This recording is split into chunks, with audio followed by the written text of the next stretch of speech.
Thank you for joining us for Open Line tonight. If you're just joining us here at the half hour, thank you for being with us. I have James Smallwood here with me, the president of the FOP here in Nashville. Always appreciate talking to you about what's going on within the Metro Police Department. And we have Bubba on the line. Bubba, thanks for being with us tonight. What's your comment or question? Yes, I was going to verify the guy that came on earlier about them taking people up under the bridge over behind General Hospital, because they took me up under there about 40 years ago. Now, I know things have changed in this police, and I feel sorry for the officer who got killed. That's wrong. I think she should get all the punishment she could for that, but I hope they change their ways where they're accountable for what they do to people. I mean, when he hit me with a billy club. My hands were handcuffed behind my back in the back seat of a car. He let the window down and hit me in the head, handcuffed. Well, Bubba, I'm sorry that happened to you, and I hear what you're saying, and it makes me wonder. You mentioned it, James, just the police feel so under scrutiny right now because of what is happening across our nation, and that weighs on them every day on the job. It's forcing a lot of people out of this field. It's leading to a massive shortage within our own police department. How do officers, how does the FOP, how do you all respond to that? Because it is a reality of what we're living in right now. Well, you know, this is the second call we've had, you know, about things that have happened 40 years ago. Right. And I'll tell a little bit about myself here. That happened before I was even born. We've certainly changed our ways as a police department. We've changed our ways as a society. We look at things differently as a society. So while that was certainly horrible and it shouldn't have happened to people back, you know, 40 years ago, I think that the way things were viewed then are different than they are now, and we certainly behave in a more professional manner. And if that were to happen today, an officer would be arrested more than likely. So I think we need to be very careful about comparing the police officers in the police department of today to that of one that was 40 or 50 years ago, because it's not the same thing and it shouldn't be compared. Point taken. I do want to ask you about specific changes that you all would like to see, whether Mayor Briley is elected again in this next term or there is a new mayor elected. What are specific things that you want to see change? You know, pay is always one of the things that comes up.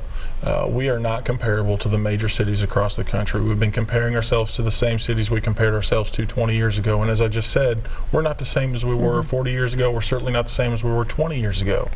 We need to start looking at ourselves as a big city and start acting like one. Working conditions is a big deal. We're working our officers harder than we've ever worked them. We're asking them to work longer hours and take more responsibility on. Big events. Big events. We've had more special events in this city than I can remember in a long time.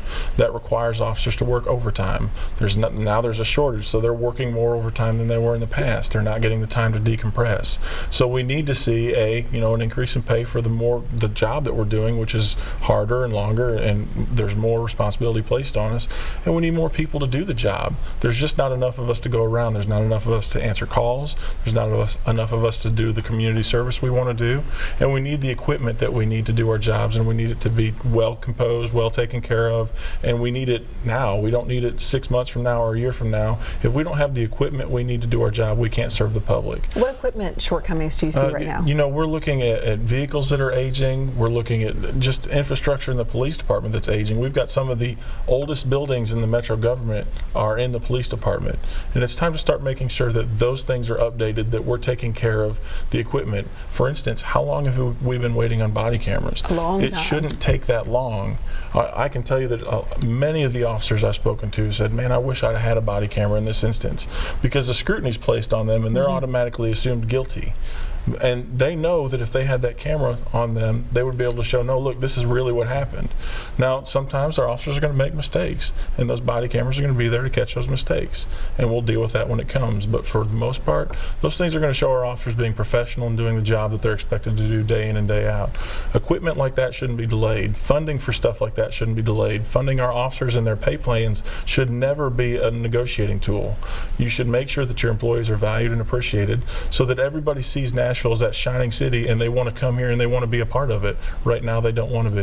What is our starting pay with this new 6.4% bump? It's just over $40,000, somewhere in that range. And for someone who's been on the force for, let's say, 10 years, what are they typically bringing home? You top out at $62,000 after 10 years in this police department. That's if your steps aren't frozen. Now remember, there were 4 years where our steps became a political pawn and they were frozen.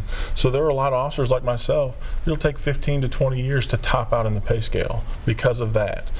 So those are things that should not be political games. Those should be promises kept, and promises should never be taken away. Now, if we look at the Denvers and the Austin, where are officers starting there?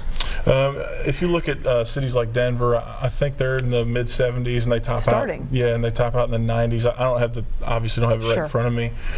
That's a big difference. Yeah, cities like Indianapolis start in the mid 50s, and it takes them 3 years to get to the mid 70s. Wow. Where it takes us 10 years to get to low 60s. So for put that in perspective, it's taking us 10, and if your pay plan isn't frozen, 15 to 20 years to get to that 62,000, which recent studies have said you need $80,000 to live comfortably in the city of Nashville. So we're not even making enough to live comfortably after 10 years of service here. In Indianapolis, it takes 3 years to get to the top of their pay plan. That's a big difference. Very big, yeah, and those are some of the things that we need to see changed here. Yeah, I mean, realistically, how many years are we talking about to see that happen? I mean, even if you get the administration that you think is working with you, that's going to take years upon years to change that. Well, no, not necessarily. You it's don't just think? it's going to take somebody who's motivated and wants to make sure that we are the top police department in the nation. You heard Mayor Briley say it himself on the last interview. Right. You played the soundbite. He knows that we're underpaid, that we're understaffed, and that those things need to be fixed. Now he just has to do it. He has to make the moves to make sure that those things are taken care of. It's all about priorities. If we're not giving the city away to big businesses or corporations or special interests, we got to make sure that our priorities, our core priorities and values are taken care of. Public safety it should be at the forefront of every city government. Right now, we don't feel like it is. All right, let's go back to the lines. We have Joseph on the line. Joseph, thanks for calling in tonight. Is it me? It is you. Joseph, thanks for being Hi, with us. this Go is ahead. Joseph. Hi, go ahead. I'm calling because I want to thank you both for the articulate way in which you've handled some of these calls. Okay. You both have a lot of poised courage in answering these calls. I want to thank Officer Smallwood for the information. He said things that I didn't know, and that has helped me a lot tonight. I'm grateful to every police officer out there. People are so willing to complain, and I know you know this. I just felt like somebody needed to call and say it. They're willing to help you in any situation, from having a baby to looking at your car that's exploded on the side of the road. Now, I appreciate it, and I really hope that something can be done to get the situation so that you can hire the people you need in such a huge city. That was a great point about comparing us to places like Murfreesboro when we should be compared to places like Chicago, New York City, whatever. I'm behind you, and it doesn't count for much, but I appreciate you being on tonight. I'm so glad I left it on. Thank you very much. We're glad you left it on too. We appreciate that, Joseph. Thanks for calling in tonight. And I'd just like to make the point that, that comment is probably representative of, 75 to 80% of the members of our community. They are so supportive of what our officers are doing day in and day out. And there's a small percentage that's not, and they seem to be getting a lot more of the spotlight lately. But we appreciate the support from our community, and thank you so much for your call. All right, let's head on to Reverend Fuzz calling in tonight. Good evening, Reverend. Go ahead. Hey, I got a couple of questions, and I always tell people, before you criticize policemen, think about how many policemen do you know personally that you can call their names. And I want to compliment our city. I've met a lot of our officers. This is going to surprise you. They have master's degrees and PhDs. The last officer I met had a master's degree, and he talks about how he's always criticized by immigrants who say, well, you just don't like me because I'm an immigrant, and he shows them his name and shows that he came here as an immigrant himself. So there's some good sides. But I want to ask, I think we have like 1,000, 1,500, but let's say 1,000 policemen. How many calls are we answering per year? Because I've heard that the police department answered like 200,000. I've heard 39,000 domestic violence calls. Well, you know, some range of that.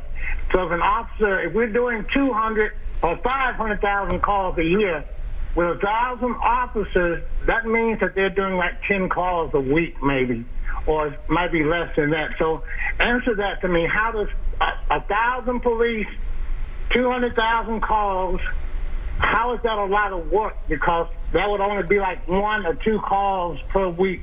Tell us what officers do. And thank you, and hope to see you soon. All right, thank you, Reverend Fuzz. Well, you know, the reality is we would welcome 200,000 or 300,000 calls a year. I think we're seeing somewhere. I'm put in a difficult spot because I don't know the numbers off the top of my head. I'm pretty sure we're well over 1 million calls a year. Our officers are working harder than they've ever worked, and if I remember right, there were some statistics put out recently that said we were somewhere in the range of 24% increase in the time it takes us to get to a call, to finish a call, to handle everything that revolves around the call. So there's a lot more that's expected of us in the calls that we were already receiving years ago.